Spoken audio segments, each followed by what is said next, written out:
नमस्कार दोस्तों, स्वागत करता हूं एक बार पुनः आपके अपने पसंदीदा यूट्यूब चैनल हमारी परीक्षा पर। उम्मीद करता हूं कि आप बहुत अच्छे होंगे। ऐप पर क्लास चल रही है आप सभी की, और पॉलिटी जैसे कि उत्तर प्रदेश सब इंस्पेक्टर की भर्ती जैसे ही आई है, तो पॉलिटी का थोड़ा सा अब आपको जागरूकता बढ़ गई होगी, क्योंकि आप सभी तभी जागते हैं मुख्य रूप से जब यहाँ पर कोई नोटिफिकेशन आ जाता है परीक्षा का। वैसे कुछ लोग तो अभी भी सोए हुए होंगे, क्योंकि अभी उनको लग रहा होगा 1 महीना फॉर्म भरने का है और उसके बाद फिर फॉर्म 1 महीने चलेंगे, 2 महीने मिल गए, 1 महीने तैयारी के लिए मिल जाएगा। या फिर वैसे मैं बात करूं, देखिए अभी मार्च शुरू होगा तो मार्च पूरा आपके पास पड़ा रहेगा, 1 महीना हो गया। अप्रैल पूरा फॉर्म चलेंगे, 1 महीना हो गया। उसके बाद अगर ये 1.5 महीना आपको तैयारी का देते हैं फॉर्म भरने के बाद, तो मैं मानकर चल रहा हूं कि 2 महीने में मान सकता हूं उधर भी, यानी 4 महीने हम कह सकते हैं। लेकिन इस 4 महीने को आप मानकर चलिएगा सिर्फ 3 महीने। 3 महीने का मतलब होता है 90 दिन, यानी कि 90 दिन का एक टाइम शेड्यूल अपना बना लीजिएगा। जो भी बच्चे तैयारी कर रहे हैं कि आखिरकार मुझे 90 दिन के अंदर कहां तक अपने आप को पहुंचाना है और 90 दिन के लिए मेरी क्या रणनीति होनी चाहिए। देखिए मेरी बात को समझने की कोशिश कीजिएगा, इसमें किसी भी तरह कोई शर्माना नहीं होना चाहिए, किसी भी तरह की कोई झिझक नहीं होनी चाहिए कि आप एक कैलेंडर लेकर बैठे हैं और उस कैलेंडर के अंदर जिसके अंदर आपको 1 तारीख से लेकर, यानी आप आज और रेस्ट कर लीजिएगा, जिसके अंदर हम कह सकते हैं 1 मार्च से लेकर 3 महीने का, यानी 90 दिन का एक टाइम शेड्यूल बना होना चाहिए। और प्रत्येक दिन उसमें से 1 दिन को आप काटते हुए आगे बढ़ते हुए चलने चाहिए। और आगे बढ़ने का मतलब है कि वो कैलेंडर हमेशा तुम्हारे सामने होना चाहिए, और 90वां दिन निश्चित रूप से आपको ये दिखना चाहिए डेली सोते उठते जागते समय कि मुझे आखिरकार मैंने 90 दिन का जो टारगेट लेकर चला हूं, जैसे कि एक गाने के अंदर भी दिखाया जाता है, ठोकर शायद उस गाने का नाम है। तो हम कह सकते हैं कि प्रमुख रूप से आप इस तरह से आगे बढ़ेंगे और आपको एक सटीक रणनीति के साथ आगे बढ़ना ही पड़ेगा। प्यारे दोस्तों, आपको जो आगे बढ़ने के साथ साथ कुछ किताबें मैं आपको बताऊंगा। जैसे कि आप कुछ किताबों की अगर मुझसे बात करें तो मैं आपको कुछ किताबें बता सकता हूं, लेकिन वो किताब मैं आपको यूट्यूब पर बताऊंगा जो यूपीएसआई के लिए कारगर होंगी। वैसे देखिए मैं आपको बता देना चाहता हूं कि आप अगर हिंदी की मैं अभी बात कर सकता हूं कि मैंने इसको खोजने की कोशिश की है, बहुत खोजने की कोशिश की है। तो हिंदी की जो हमारी ऐप पर जो क्लास चल रही है, यानी यूट्यूब पर जो क्लास चल रही है, उसमें साहित्यिक पोर्शन जो सबसे कठिन है और सबसे ज़्यादा परीक्षा में पूछे जाने लगा है। और बच्चा हिंदी को इसलिए अब कम सही करके आ पा रहा है क्योंकि उसको साहित्य पोर्शन की जानकारी नहीं होती है। तो यूट्यूब से वो निश्चित रूप से यहाँ पर साहित्य पोर्शन को करने की कोशिश करेगा और साहित्य पोर्शन को यूट्यूब से करेगा। फिर भी मैं आपको देखिए बताने की कोशिश करता हूँ, हिंदी की 2 किताब अभी तक मैं बेस्ट खोज पाया हूँ, यानी आज के समय में 2 किताब आप बेस्ट मान सकते हैं। लेकिन आप कोई भी किताब तब पढ़िएगा तब एक बार आप कोचिंग या फिर आपने किसी की क्लास जरूर ली हो। एक तो देखिए आप कह सकते हैं आदित्य पब्लिकेशन देख लीजिएगा। हालांकि मैं इस आदित्य पब्लिकेशन को मैंने अभी ज़्यादा नहीं देखा है। आदित्य पब्लिकेशन व्हाइट कलर की एक किताब आती है, काफ़ी अच्छी है। दूसरी आप इसमें अपनी लूसेंट को रख सकते हैं। दरअसल आदित्य पब्लिकेशन के अंदर क्या है कि कुछ टीचर्स ने अभी मुझे ये बताया है कि सोचिए इसके अंदर आदित्य पब्लिकेशन के अंदर कुछ एरर है, लेकिन प्रैक्टिस के लिए बेस्ट है क्योंकि इसके अंदर क्वेश्चन की मात्रा काफ़ी दी गई है आदित्य पब्लिकेशन के अंदर। और लूसेंट तो ये तो देखिए आप सभी जानते ही हैं, सब कुछ इसके अंदर तो चलता ही चलता है। 2 किताबें अपने पास रखेंगे। तीसरा हिंदी के लिए अभी मैं बता सकता हूं, तीसरा आपके पास जो होने चाहिए वो आपके नोट्स होने चाहिए। नोट्स के अलावा आपको यहां पर 2 किताबें रखनी होंगी। ध्यान रखिएगा, सटीक मटेरियल के साथ पढ़िएगा, सटीक आपके पास रणनीति होनी चाहिए। और आप अगर आपने एक नोट्स रख लिया, एक आदित्य पब्लिकेशन की यहां पर किताब रख ली, एक लूसेंट की किताब हिंदी के लिए रख ली। अब तीसरी चीज, चाहे सुशील सर मुझे अपनी किताब क्यों ना चिल्ला चिल्ला कर कहें, चौथी चीज की इसे लो, आपको लेनी ही नहीं है। सिर्फ क्या करना है, हिंदी के लिए फिर आपको प्रैक्टिस करनी होगी। पढ़ना किससे है, मानो मैंने कहा कि 3 चीजों से पढ़ लो भाई। ये चीज हिंदी में आपको कहीं भी मार नहीं खाने देंगी। पहली बात तो ये 3 चीजें चुनी जाएंगी ना, ये बहुत अच्छी तरीके से चुनी होनी चाहिए। मैथ के लिए मैं बता दूंगा आपको कहां से कैसे करना होगा, ये वीडियो में बहुत जल्दी रणनीति पर लेकर आऊंगा, जब एसआई की रणनीति बताऊंगा। तो जब आपको ऐसी चीजें मैं बता दूंगा, उसके अलावा एक्स्ट्रा जो भी कुछ आपसे कहे ना, पहले खुद परखिएगा, जांचिएगा। अगर मैंने कहा आदित्य पब्लिकेशन बुक अच्छी है तो पहले मार्केट में जाइएगा, मेरा बिल्कुल विश्वास मत कीजिएगा, और मार्केट में जाने के बाद पहले आदित्य पब्लिकेशन को देखिएगा, और अगर पसंद आए तो फिर खरीदिएगा। और खरीदने के बाद ज्यादा किताबों को मत खरीदना, कम किताबों को ही ज्यादा बार पढ़ने की कोशिश करिएगा। और सबसे मेन चीज होगी प्रैक्टिस करना। आप जिस सब्जेक्ट को भी पढ़ रहे हैं ना उसके क्वेश्चन बहुत ज्यादा लगाइएगा। बहुत ज्यादा क्वेश्चन आप लगाओगे तो आपको निश्चित रूप से बहुत ज्यादा आसानी मिलेगी जब आप परीक्षा के अंदर बैठ रहोगे। आज के टॉपिक पर आ जाते हैं। इस पर तो मैं बहुत लंबी चर्चा तुमसे करने वाला हूं बहुत जल्दी। संविधान संशोधन आज एक कठिन सा टॉपिक लेकर आया हूं जिससे बहुत ज्यादा समस्या आपको होती है, और गलती मैंने एक यहां पर यह कर दी कि सारे संविधान संशोधन एक साथ लेकर आया हूं। तो कोई बात नहीं है, अब उत्तर प्रदेश के अंदर दरोगा बनना है तो थोड़ी सी कठिन चीजों पर आपको अपनी पकड़ बनानी पड़ेगी। यानी कि संविधान संशोधनों को एक पहला संशोधन 1951 से लेकर और अंतिम संविधान संशोधन, अगर अभी तक लेटेस्ट की बात करूं मैं, तो मैं अंतिम अनुच्छेद संविधान संशोधन जिसके अंतर्गत आपको यहां पर 10% आरक्षण जनरल कैटेगरी वालों को दिया गया है, वहां तक के संविधान संशोधनों को मैं आज आपके यहां पर कवर करने वाला हूं। तो निश्चित रूप से ये एक साथ लेकर आया हूं, थोड़े से कठिन होंगे, लेकिन जिस चीज को मैं आपको समझाने की कोशिश करूं, जिस चीज को मैं आपको बताने की कोशिश करूं, कंटेंट बहुत ज्यादा होगा। और जो मेरा भाई नोट्स बना रहा है वो अगर उसे समस्या लगे तो आप एक काम कर लीजिएगा कि इसी पीडीएफ को मैं डलवा दूंगा, कोई बात नहीं है, क्योंकि इसके अंदर कंटेंट बहुत ज्यादा होगा। लिखने में अगर समस्या आए पर निकलवाने में फिर आपको दिक्कत होगी, इसलिए जो नोट्स बना रहा है अगर कंफर्टेबल हो तो नोट्स बना पाए, नहीं तो कोई बात नहीं होगी। देखिए प्यारे दोस्तों, जिस चीज को मैं आपसे कहूं ना कि ये चीज आपको याद करनी ही करनी होगी, उस चीज को जरूर याद करिएगा। ज्यादा इसमें कुछ नहीं ध्यान देना, लेकिन मैं किसी भी चीज को छोड़ने वाला नहीं हूं, हर चीज को कवर करा के आगे पढ़ाने वाला हूं। इसलिए मैं आपको संविधान संशोधन पर एक वीडियो लेकर आया हूं। वैसे तो मैं जब पढ़ाता हूं तब भी मैं बीच बीच में चीजों को डिस्कस करता हूं जो संविधान संशोधन से संबंधित होती है, जो यहाँ पर कॉन्स्टिट्यूशन अमेंडमेंट से संबंधित होती है, लेकिन फिर भी एक स्पेशल वीडियो सिर्फ संविधान संशोधन पर लेकर आया हूं। आर्टिकल की बहुत वीडियो आपको मिलेंगी यूट्यूब पर, लेकिन संविधान संशोधनों की एक वीडियो लेकर आना ये अपने आप में एक अच्छी बात होती है। देखो संविधान संशोधन होता क्या है। संविधान संशोधन अगर आप अभी तक पॉलिटी पढ़े हो तो निश्चित रूप से इस बात को समझाने की आवश्यकता नहीं होनी चाहिए कि संविधान संशोधन क्या होता है। हमारे मूल संविधान के अंदर अगर कोई कानून, कोई बात रखी गई है, कोई बात कही गई है, उस बात को मॉडिफाई करना, उस बात को बदलना या उस बात के लिए कोई नई बात को जोड़ना ही संविधान संशोधन हो सकता है। यह बात आपको समझ में आ जानी चाहिए। तब हमारे संविधान के अंदर ऐसे ही बहुत सारे संशोधन सरकार के द्वारा की गई। जो सरकार आती है वही संविधान के अंदर संशोधन करने का काम करती है। जैसे कि देखिए, अगर आपसे पूछा जाए कि पहला संविधान संशोधन कब हुआ, तो आप कहेंगे पहला संविधान संशोधन 1951 में हुआ। और इसके अंदर क्या है, इसके अंतर्गत स्वतंत्रता, समानता, संपत्ति से संबंधित मौलिक अधिकारों को लागू किए जाने से संबंधित कुछ व्यवहारिक कठिनाइयों को दूर करने का यहां पर प्रयास किया गया। क्या किया गया? प्रयास किया गया। उसके बाद अगर हम बात करें भाषा एवं अभिव्यक्ति के मूल अधिकारों पर, इसमें उचित प्रतिबंध की व्यवस्था की गई। साथ ही इस संशोधन के द्वारा संविधान में 9वीं अनुसूची जोड़ी गई। बस इस बात को आपको समझना होगा कि कौन सा संविधान संशोधन ऐसा था जिसके अंतर्गत 9वीं अनुसूची को जोड़ा गया। या पूछा जाएगा कि पहले संविधान संशोधन के द्वारा कौन सी अनुसूची संविधान के अंदर जोड़ने का काम किया गया। ये आपके काम का बिंदु रहेगा कि इस संविधान संशोधन के द्वारा 9वीं अनुसूची जोड़े जाने का काम किया गया, जिसमें क्या उल्लेखित है, कानूनों को सर्वोच्च न्यायालय में न्यायिक पुनरावलोकन, क्या यानी कि न्यायिक पुनरावलोकन की शक्ति के अंतर्गत यहां पर परीक्षा नहीं की जा सकती। मेरी बात को समझने की कोशिश कीजिएगा कि जो 9वीं अनुसूची है संविधान की एकमात्र ऐसी अनुसूची मानी जाती है जिसको आप न्यायालय में चैलेंज नहीं कर सकते। यहां पर जो भूमि सुधारों से संबंधित इसके अंदर प्रावधान किया गया है 9वीं अनुसूची के अंतर्गत, तो ये 9वीं अनुसूची जो जोड़ी गई है ये कौन से संविधान संशोधन के द्वारा जोड़ी गई है, तो आप कह सकते हैं पहली संविधान संशोधन के अंतर्गत यहां 9वीं अनुसूची जोड़े जाने का काम किया गया है। लेकिन प्यारे दोस्तों, इसके बाद हम डायरेक्ट आएंगे जो हमारा पहला संविधान संशोधन 1951 में, उसके बाद जो दूसरा संविधान संशोधन हुआ है वो हुआ है 1956 में। 1956 में जो यानी कि जो संविधान संशोधन हुआ है वो दूसरा हमारे हिसाब से होगा आज के हिसाब से, लेकिन अगर नंबर की बात करें तो वो 7वां संविधान संशोधन होगा। यानी सिर्फ उन्हीं संशोधनों पर बात करेंगे जो कि संविधान के लिए हमारे लिए महत्वपूर्ण है। तो 7वां संविधान संशोधन कब हुआ पहले ध्यान रखेंगे, ये 1956 के अंतर्गत हुआ। 7वां संविधान संशोधन 1956 के अंतर्गत हुआ।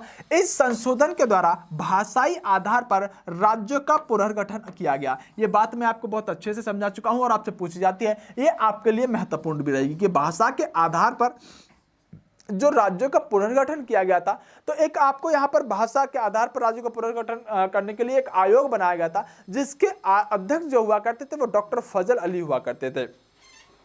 तो यह जो कमीशन बना, आयोग जो बना था, ये कौन से संविधान संशोधन के द्वारा? 7वें संविधान संशोधन के द्वारा बना, जिसमें हम कह सकते हैं कि पहले 3 श्रेणियों में राज्यों का वर्गीकरण किया गया, जिसमें पहली 3 श्रेणियों में राज्यों के वर्गीकरण को समाप्त करते हुए राज्य में केंद्र शासित प्रदेश और उन्हें विभाजित किया गया। यानी कि जो राज्यों का विभाजन होना था वो 3 श्रेणियों में होना था संविधान संशोधन 1956 के अनुसार, लेकिन हमने कितने में किया? 2 में किया। एक तो राज्य और दूसरा केंद्र शासित प्रदेश। जैसा कि आपको पता है 14 राज्य प्लस 6 केंद्र शासित प्रदेशों में विभाजित करने का काम हमने किया था जब हमने राज्य बनाने का काम किया गया था। आएगा, साथ ही उनके अनुरूप केंद्र और राज्य में विधान पालिकाओं की सीटों को पुनर्व्यवस्थित किया गया। पॉइंट आपके लिए जो स्टार बनाया है यह महत्वपूर्ण होगा, जो 7वें संविधान संशोधन के द्वारा किया गया। आगे बात करते हैं।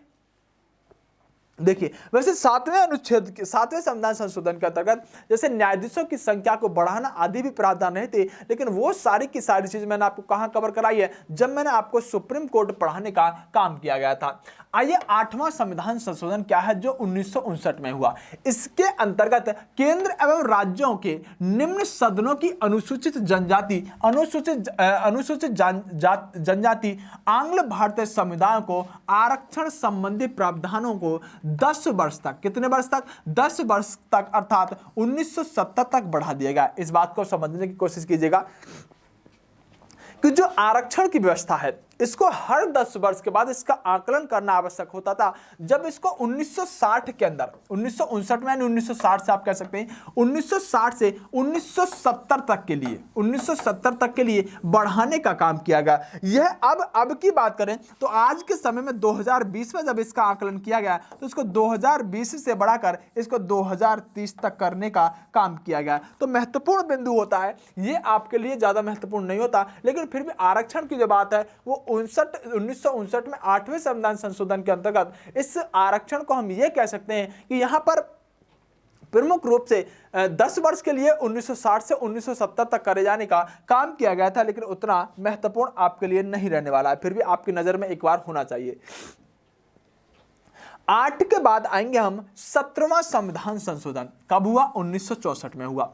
इसमें संपत्ति के अधिकार और भी संशोधन करते हुए कुछ अन्य भूमि सुधार प्रावधानों को 9वीं अनुसूची में रखा गया, जिनकी वैधता की परीक्षा सर्वोच्च न्यायालय द्वारा नहीं की जा सकती।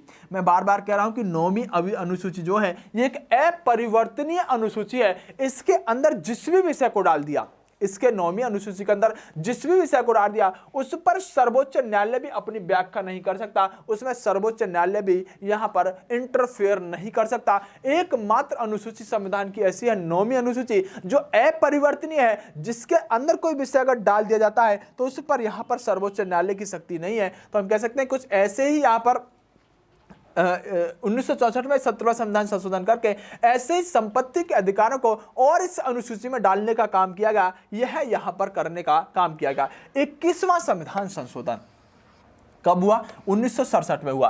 इंपोर्टेंट होने वाला है, ये आपके लिए ध्यान रखना होगा, क्योंकि 21वां संविधान संशोधन 1967 के द्वारा भारत के जो संविधान था इसके अंदर एक भाषा को जोड़ा गया। कौन सी भाषा थी? सिंधी भाषा। यानी कि इसके द्वारा सिंधी भाषा को संविधान की 8वीं अनुसूची में, 8वीं अनुसूची के अंतर्गत 15वीं भाषा के रूप में शामिल किया गया। इंपोर्टेंट रहने वाला है, आपके दिमाग के अंदर सेट हो जाना चाहिए कि 21वां संविधान संशोधन जो 1967 में हुआ था इसके अंतर्गत जो सिंधी भाषा थी यह भारत के संविधान की 8वीं अनुसूची में जोड़ी गई, और 8वीं अनुसूची में जोड़ने के साथ साथ ये 15वीं भाषा बनी। कितनी? 15वीं भाषा यहां पर बनी। 22वां संविधान संशोधन 1969 में हुआ। इसके द्वारा क्या किया गया कि असम को अलग करके एक नया राज्य मेघालय बनाया गया। तो मेघालय का जो गठन हुआ है वह कौन से संविधान के संशोधन के अंतर्गत हुआ है? 22वें संविधान संशोधन के अंतर्गत मेघालय का गठन हुआ है। उम्मीद करता हूं रट जाना चाहिए। आगे बात करते हैं 24वां संविधान संशोधन। 24वां संविधान संशोधन 1977 में हुआ। इस संशोधन के अंतर्गत संसद की इस शक्ति को स्पष्ट किया गया कि वह संविधान के किसी भी भाग को, जिसमें भाग 3 के अंतर्गत आने वाले मूल अधिकार भी हैं, संशोधित कर सकती है। साथ ही यह निर्धारित किया गया कि संशोधन संबंधी विधेयक जब दोनों सदनों से पारित होकर राष्ट्रपति के समक्ष जाएगा तो इस पर राष्ट्रपति की सहमति दिया जाना बाध्यकारी होगा। ध्यान से समझिएगा, मेरी बात को कहना यह चाह रहा है कि जो 24वां संविधान संशोधन था, इसके अंतर्गत यहां संसद को यह ताकत दी गई, केंद्र सरकार को यह ताकत दी गई कि वह संविधान के किसी भी भाग में, चाहे मौलिक अधिकार से संबंधित ही क्यों ना हो, यह यहां पर प्रमुख रूप से किसी भी भाग में संशोधन कर सकती है केंद्र सरकार यानी कि संसद। और अगर ये जब संसद संशोधन करके राष्ट्रपति के पास इस विधेयक को भेजेगी तो राष्ट्रपति बाध्यकारी होंगे उस कानून पर हस्ताक्षर करने के लिए। ऐसा 1977 में किया गया। अब बात करते हैं आगे, आइएगा। इसके बाद आता है 31वां संविधान संशोधन 1973 में। 21वां संविधान संशोधन 1973 में इसके द्वारा लोकसभा के सदस्यों की संख्या जो 525 हुआ करती थी, इनको बढ़ाकर 545 कर दिया गया और केंद्र शासित प्रदेशों का प्रतिनिधित्व 25 से घटाकर कितना कर दिया गया, तो आप कहेंगे 20 कर दिया गया। यह प्रश्न ऐसे ही पूछा जाएगा कि कौन सा संविधान संशोधन ऐसा था जिसके अंतर्गत जो लोकसभा की सीटों की संख्या थी, सदस्यों की सीटों की, उसे यहां पर 525 से बढ़ाकर 545 करने का काम किया। तो आप कहेंगे 31वां, मैं 21वां तो नहीं बोल गया इसे, 31वां संविधान संशोधन ऐसा था। कौन सा? 31वां। चलिए आगे बात करते हैं प्यारे दोस्तों, कौन सा संविधान संशोधन महत्वपूर्ण है। उस संविधान संशोधन को भी मैं आपके सामने लेकर आऊंगा। देखो ये महत्वपूर्ण रहने वाला है आपके लिए। 35वां संविधान संशोधन 1974। 35वें संविधान संशोधन 1974 के अनुसार इसके अंतर्गत एक राज्य था सिक्किम। सिक्किम को संरक्षित राज्य का दर्जा समाप्त करके उसे संबंधित राज्य के रूप में भारत का प्रवेश दिया गया। तो सिक्किम को जो भारत में मिलाया गया है वो कौन से संविधान संशोधन के द्वारा? आप कहेंगे 35वें संविधान संशोधन के द्वारा। और जानिएगा 36वां संविधान संशोधन जो था ये 1975 में, इसके अंतर्गत सिक्किम को भारत का 22वां राज्य बनाया गया। कैसे प्रश्न बनकर आ सकता है? प्रश्न सीधा बन के आ सकता है कि कौन सा संविधान संशोधन निम्नलिखित में से सिक्किम से संबंधित है। तो आप कहेंगे सर 35 और 36 दोनों ही संविधान संशोधन सिक्किम से संबंधित रहने वाले हैं। एक संविधान संशोधन के द्वारा सिक्किम को संरक्षित राज्य के दर्जे को समाप्त किया गया और दूसरे संविधान संशोधन के द्वारा सिक्किम को भारत का 22वां राज्य बना लिया गया। दोनों ही संविधान संशोधन किससे संबंधित थे? तो सिक्किम से संबंधित थे। इन पॉइंटों को दोनों को किसी भी तरह भूल मत जाना, बहुत ज्यादा महत्वपूर्ण आपके लिए रहने वाले होंगे। आगे बढ़ते हैं। चलिए अब मैं अगर बात करूं सबसे महत्वपूर्ण, तो सबसे महत्वपूर्ण होता है जिसे आप यहां पर मिनी कॉन्स्टिट्यूशन के नाम से जानते हैं। अब यह सबसे ज्यादा महत्वपूर्ण होता है 42वां संविधान संशोधन जो 1976 में हुआ। यह सबसे ज्यादा महत्वपूर्ण है क्योंकि इसी के अंदर क्या हुआ, समय देखो 1976। अब 1976 में क्या हुआ प्यारे दोस्तों? 1976 के अंतर्गत प्यारे दोस्तों यहां पर इतनी ज्यादा फेरबदल किए गए क्योंकि आप इस बात को समझने की कोशिश कीजिएगा कि 1976 मतलब इंदिरा गांधी की सरकार जो हुआ करती थी, इस इंदिरा गांधी की सरकार जो कार्यपालिका है और न्यायपालिका यानी कि सर्वोच्च न्यायालय दोनों आमने सामने खड़े हो गए थे। तब इंदिरा गांधी जी ने संविधान के अंदर इतने संशोधन कर डाले कि उन्होंने न्यायपालिका की ताकत यानी शक्ति को कम करने की कोशिश की और यहाँ पर जो हमारी संसद होती है इसकी ताकत को एकदम से बढ़ाने की कोशिश की। और यहाँ पर यह बात, एक मिनट,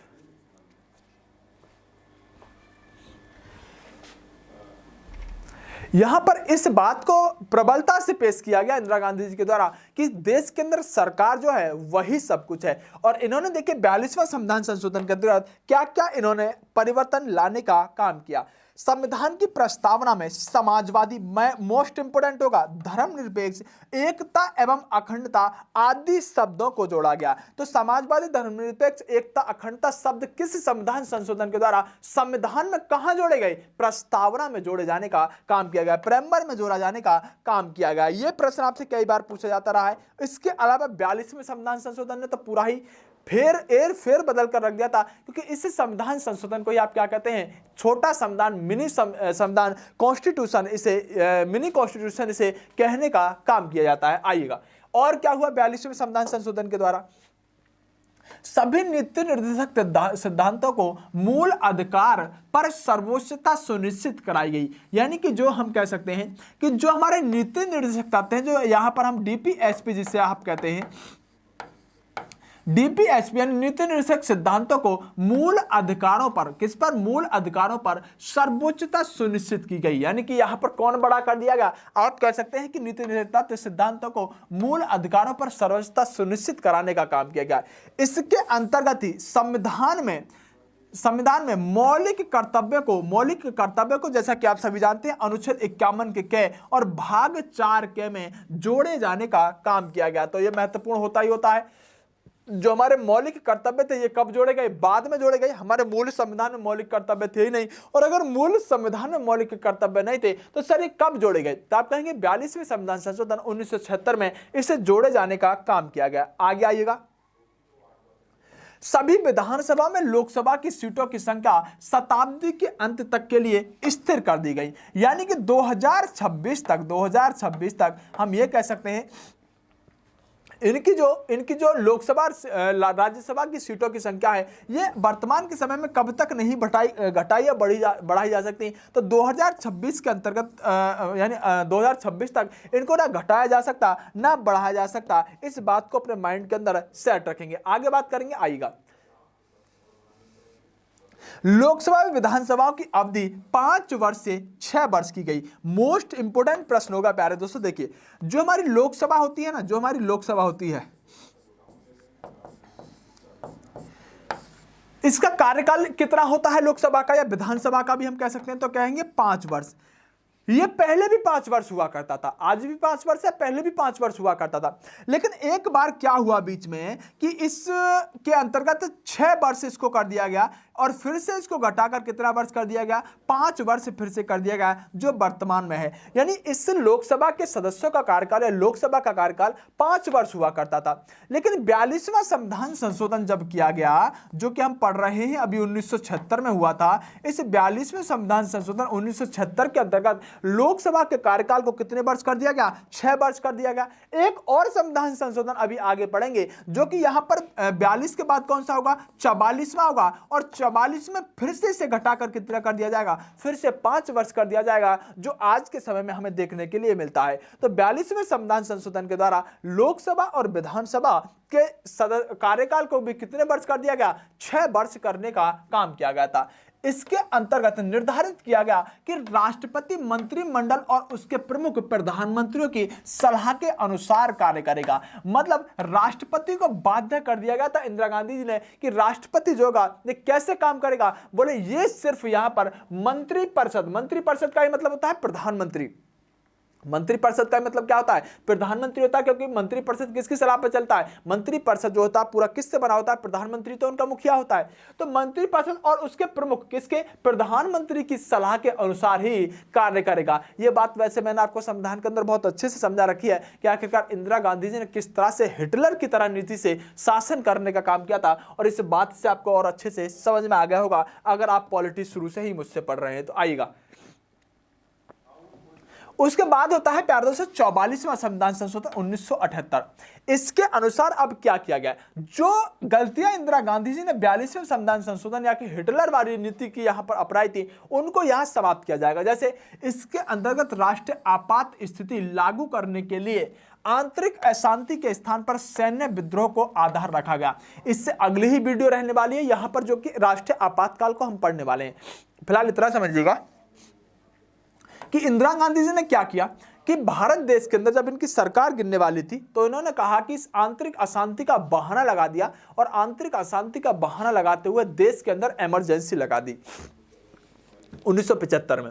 लेकिन जब आंतरिक अशांति का बहाना देते हुए इंदिरा गांधी जी ने इमरजेंसी लगाई, तो माना जाता है कि अभी देखिए थोड़ी देर पहले मैंने क्या बताया है कि जो राष्ट्रपति होंगे 42वें संविधान संशोधन के द्वारा राष्ट्रपति मंत्रिपरिषद और प्रधानमंत्री की सलाह पर काम करेंगे। तो यह माना जाता है कि जो फखरुद्दीन अली अहमद राष्ट्रपति थे उस समय, उनको एक फोन इंदिरा गांधी जी ने सिर्फ किया था कि कल से मैं देश के अंदर इमरजेंसी लगा रही हूं, क्योंकि राष्ट्रपति को बाध्य कर दिया गया था कि आप क्या करेंगे, मंत्रिपरिषद की सलाह पर ही काम करेंगे। तब यहां पर इंदिरा गांधी जी ने अपनी मनमर्जी से 1975 में क्या लगा दी थी, इमरजेंसी लगा दी थी। लेकिन उसके बाद इंदिरा गांधी की सरकार गिरती है और उसके बाद जनता दल की पार्टी आती है, मोरारजी देसाई प्रधानमंत्री बनते हैं। और मोरारजी देसाई जितनी गलतियां इन्होंने 42वें संविधान संशोधन में की थी, 44वां संविधान संशोधन करके मोरारजी देसाई इंदिरा गांधी की सारी की सारी गलतियों को सुधारने की कोशिश करते हैं। जैसे कि मैं बात करूं, यहां पर पहले क्या होता था, आंतरिक अशांति पर ही, मतलब देखिए आंतरिक अशांति में तब कुछ भी हो सकता है। आप मान लो यहां गली से घूमते हुए जा रहे हो और आप 100-200 लोग यहां पर दिखे, पता चला ऊपर से इंदिरा गांधी जी देख रही थी, इंदिरा गांधी जी ने कह दिया आंतरिक अशांति है भाई, इमरजेंसी लगा दो, इमरजेंसी लगा दो, तो यही आंतरिक अशांति हो जाएगी। तो इन्होंने क्या किया कि दरअसल आंतरिक अशांति कुछ नहीं थी, ये अपनी सरकार को गिरने से बचाना चाहती थी। तब मोरारजी देसाई ने कहा कि अगर अब इमरजेंसी लगानी होगी तो अब आंतरिक अशांति पर बेस बनाकर इमरजेंसी नहीं लगाएंगे, सैन्य विद्रोह, सैन्य विद्रोह का मतलब होता है मतलब इसे आप सशस्त्र कह सकते हैं। कैसा, अब इसको आप अच्छी तरह से समझ पाएंगे। सशस्त्र विद्रोह मतलब अगर हथियार लेकर कोई व्यक्ति देश के अंदर जब विद्रोह कर रहा है, हथियारों से मार काट मचा रहा है, तब आप इमरजेंसी आपातकाल लगाएंगे। तो आंतरिक अशांति शब्द को हटाकर जो सैन्य विद्रोह जोड़ने का काम किया गया है, ये मोरारजी देसाई के द्वारा जोड़ा गया है, जिससे कि आगे आने वाला प्रधानमंत्री कोई भी यहां पर क्या ना कर सके, इमरजेंसी का ऐसे फायदा ना उठा सके। आगे बात करते हैं, चलिएगा, चलिए जिसके दुरुपयोग ना हो, वही बात है। इसके द्वारा संपत्ति के अधिकार को मौलिक अधिकार के भाग से हटाकर विधिक अधिकार की श्रेणी में रखा दिया गया। यह पॉइंट इंपोर्टेंट रहने वाला है आपके लिए, क्योंकि आपसे यह प्रश्न जब पूछा जाएगा कि कौन से संविधान संशोधन के द्वारा जो संपत्ति का अधिकार था, इसको मौलिक अधिकार से हटाकर कानूनी अधिकार या विधिक अधिकार कौन से संविधान संशोधन के द्वारा बनाया गया, तो आप कहेंगे 44वां। कौन सा? 44वां संविधान संशोधन। आगे बात करते हैं, चलिए। मैंने कहा कि लोकसभा की जो लोकसभा और राज्य विधानसभाओं की जो अवधि हुआ करती थी, वो 6 वर्ष से घटाकर कितनी, पुनः 5 वर्ष कर दी। वही बात तो मैंने अभी समझाई है, पहले 5 थी, फिर 6 की गई, अब वर्तमान में फिर से 5 कर दी गई थी। यानी कि हम कह सकते हैं कि 42वें संविधान संशोधन से पहले ये 5 वर्ष हुआ करती थी। 42वें संविधान संशोधन करके हमने इसे 6 वर्ष कर दिया, और 44वें संविधान संशोधन करके हमने इसे फिर से 5 वर्ष कर दिया। वर्तमान में ही 5 वर्ष है। आगे बात करते हैं। उच्चतम न्यायालय को राष्ट्रपति तथा उपराष्ट्रपति के निर्वाचन संबंधी विवादों को हल करने का अधिकारता प्रदान की गई। ये थोड़ा सा आपके दिमाग में सेट होनी चाहिए, जो मैंने पॉइंट आपसे डिस्कस किए हैं। और 42वां और 44वां संविधान संशोधन महत्वपूर्ण है। आप जब भी दोनों को पढ़ेंगे, पहले 42वें को पढ़ेंगे, फिर 44वें को पढ़ेंगे, क्योंकि 42वें में इंदिरा गांधी की हिटलरवादी नीतियों के बारे में उल्लेख किया गया है, जबकि 44वें संविधान संशोधन 1978 के अंतर्गत यहां मोरारजी देसाई की उदारवादी नीति का विश्लेषण करने का काम किया गया है। एक तरफ हिटलरवादी नीति, एक तरफ उदारवादी नीति, और दोनों का समन्वय बनाने की यहां पर कोशिश भारत के अंदर करे जाने का काम किया गया था। आइएगा 61वां संविधान संशोधन कब हुआ? 1989 में। इसके द्वारा मतदान के लिए आयु सीमा इंपोर्टेंट होगा, वेरी वेरी मोस्ट इंपोर्टेंट होगा। यानी कि देखो ऐसे याद करिएगा, 61, 21, 18। अब देखो 1 तीनों में आता है ना। 61वां संविधान संशोधन के द्वारा 21 साल से उम्र घटाकर 18 वर्ष कर दी गई। 21 साल से उम्र घटाकर 18 वर्ष कर दी गई। मोस्ट इंपोर्टेंट है, इस पर स्टार लगा लीजिएगा, ये बहुत पूछा जाता है। एक तो 61 पूछा जाता है, एक 69 पूछा जाता है। इसका क्या है, 69 क्या है? ये कुछ नहीं है, राष्ट्र राजधानी यानी दिल्ली को राष्ट्र राजधानी बनाने से संबंधित था, ये 69वां। चलिए आगे बात करते हैं इसके बारे में। 100वां संविधान संशोधन तो 2016 में हुआ। इसके द्वारा क्या हुआ कि भारत बांग्लादेश भूमि हस्तांतरण, यानी कि जो 100वां संविधान संशोधन हुआ, एक तो 100 सेंचुरी है, तो पूछे जाने की संभावना इस तरह से होती है कि देखिए भारत और बांग्लादेश के बीच में कुछ यहां पर भूमि को लेकर विवाद था। तो भारत के प्रधानमंत्री जो नरेंद्र मोदी हुआ करते थे, उन्होंने कुछ भाग जो बांग्लादेश का था वो भारत में मिलाकर अपना कुछ भाग बांग्लादेश को देने का काम किया था। ऐसा यहां पर 100वां संविधान संशोधन करके इस बात को संविधान के अंदर नोट किया गया था, और संविधान के आधार पर ही यह हस्तांतरण करने का काम किया गया था। महत्वपूर्ण होता है 101। महत्वपूर्ण होता है 101, और 101वें संविधान संशोधन को देखेंगे तो 2016 में हुआ था। इसके द्वारा क्या हुआ, एक बात ध्यान रखो जो आप सभी ध्यान रखते हो, जीएसटी, क्या जीएसटी का प्रावधान जो किया गया वो 101वें संविधान संशोधन के द्वारा किया गया। ये भी आपके लिए मोस्ट इंपोर्टेंट रहने वाला है। जीएसटी कौन से संविधान संशोधन के द्वारा भारत में लागू किया गया, तो आप कहेंगे 101 रुपए का दान करके सबको ले लपेटा नरेंद्र मोदी जी ने। और जीएसटी आने से जो वस्तु हैं जो कितनी कीमत बढ़ी है उन पर कई बार आपने देखा भी होगा, बहुत फर्क पड़ा है। इसके बारे में हम ज्यादा बात नहीं करेंगे, आगे आइएगा पेट्रोल पर बात करने लगेंगे तो फिर आप कहोगे सर आप तो मोदी विरोधी हो, आप तो पार्टी विरोधी हो, और अगर हम भक्ति की बात करने लगेंगे अरे सर आप तो भक्त हो, तो हम इसलिए भैया हम तो न्यूटन है, हम कुछ नहीं है, ठीक है, हम सिर्फ मोदी रोजगार दो, है ना। चलिए 103वां संविधान संशोधन 2019 के अंतर्गत, इस संशोधन के माध्यम से संविधान में 2 नए अनुच्छेद 15 का 6 और 16 का 6 को जोड़ा गया। इंपॉर्टेंट है, ध्यान रखिएगा, 15 का 6 और 16 का 6 जोड़ा गया। इस संविधान संशोधन से पूर्व आरक्षण सामाजिक व शैक्षणिक पिछड़ापन के आधार पर मानते हुए जातिगत आधार पर ही दिया जाता था, किंतु इस संशोधन के द्वारा आर्थिक वंचना को भी पिछड़ेपन में के आधार पर स्वीकार करते हुए 10% आरक्षण की व्यवस्था की गई। सामान्य भाषा में एक बात समझो कि जो अगली ईडब्ल्यूएस कैटेगरी आई है, मैं आपसे एक प्रश्न पूछता हूं, ये प्रश्न बन भी सकता है कि ईडब्ल्यूएस जो आया है, या हम कहेंगे स्वर्ण क्लास के लोग होते हैं, स्वर्ण जाति के लोग होते हैं, उनको जो 10% आरक्षण मिला है, इस 10% आरक्षण मिलने से हमारे संविधान के कौन कौन से अनुच्छेदों पर प्रभाव पड़ा है। इस प्रश्न को अगर आपसे कोई पूछे तो आप क्या कहोगे, सर 2 अनुच्छेद रहने वाले हैं। एक तो आपका रहेगा 15 का 6, बहुत मोस्ट इंपोर्टेंट प्रश्न है मेरे प्यारे दोस्तों, अच्छे व्यक्ति द्वारा सही होंगे। एक होगा 16 का 6, यानी कि जब हमने जो हमारा संविधान, यानी कि संविधान के अंतर्गत जब हमने 10% स्वर्ण को आरक्षण देने की बात की, तो वो कौन सा संविधान के अंदर अनुच्छेद है जिस पर प्रभाव देखने के लिए मिलता है, जो हमें नए अनुच्छेद जोड़ने का काम किया गया। तो आप कहेंगे एक 15 एक 16 अनुच्छेद 2 ऐसे हैं जो 10% आरक्षण देने के बाद दोनों को पर यहां पर प्रभाव पड़ने का काम किया है, क्योंकि पहले जो था वह आर्थिक पिछड़ेपन के आधार पर आरक्षण होकर जातिगत था, लेकिन यहां पर प्रावधान किया गया 10% आरक्षण देकर। आगे आइएगा प्यारे दोस्तों, मोस्ट इंपोर्टेंट होगा, इसे याद रखिएगा, लास्ट वाले सारे जीएसटी वाले और ये सब महत्वपूर्ण होंगे, और जानिएगा।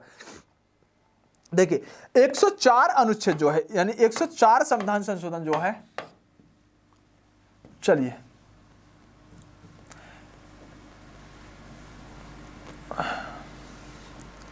104 संविधान संशोधन जो है 2019 में, इस संशोधन द्वारा संविधान के अनुच्छेद 334 के, कितना 334 के में संशोधन करते हुए लोकसभा और राज्यसभा की विधानसभाओं में अनुसूचित जातियों और अनुसूचित जनजातियों के लिए आरक्षण संबंधी प्रावधान पुनः अगले 10 वर्ष के लिए, कितने, अगले 10 वर्ष के लिए बढ़ाते हुए इसे 25 जनवरी 2030 के लिए प्रभावी कर दिया गया। जैसे कि मैंने बताया कि 1960 से यह कह दिया गया था कि पिछड़े हुए जो वर्ग हैं उनके लिए यहां पर हम कह सकते हैं कि यानी कि आरक्षण दिया जाता है, और हर 10 वर्ष के बाद इसकी विवेचना करना होगा। तो वैसे ही 1980 में हुई, 1990 में हुई आरक्षण की व्यवस्था, और 1990 के बाद फिर आगे इसी तरह से बढ़ती हुई चली गई। तब 2000 हम कह सकते हैं, 2000 जब 20 में आया तो इसको हमने 2020 से बढ़ाकर फिर से अगले 10 वर्ष के लिए 2030 तक के लिए कर दिया गया। ऐसा हमने किस संविधान संशोधन के अंतर्गत किया गया, तो आप कहेंगे ऐसा हमने 104वें संविधान संशोधन के द्वारा 2019 में करने का काम किया। प्यारे दोस्तों, एक एक चीज पर हमने बात की, बेहतरीन तरीके से बात की है। इतना ध्यान रखिएगा, जिन जिन चीजों को मैंने स्टार लगाकर आपको बताने की कोशिश की है, अक्सर इस क्लास को लोग स्किप कर देते हैं, लेकिन फिर भी मैंने आपको एक वीडियो स्पेशल संविधान संशोधनों पर लाकर दिया है। उम्मीद करता हूं कि आप बहुत अच्छी तरह से इसे तैयार करेंगे। जिस बात पर मैंने बात की उसे निश्चित रूप से अपने दिमाग के अंदर सेट रखेंगे, और जब प्रश्न पूछा जाएगा तो आप इससे आराम से सॉल्व कर पाएंगे। चलिए, बेस्ट ऑफ लक, नमस्कार, मिलते हैं प्यारे दोस्तों अगली वीडियो में।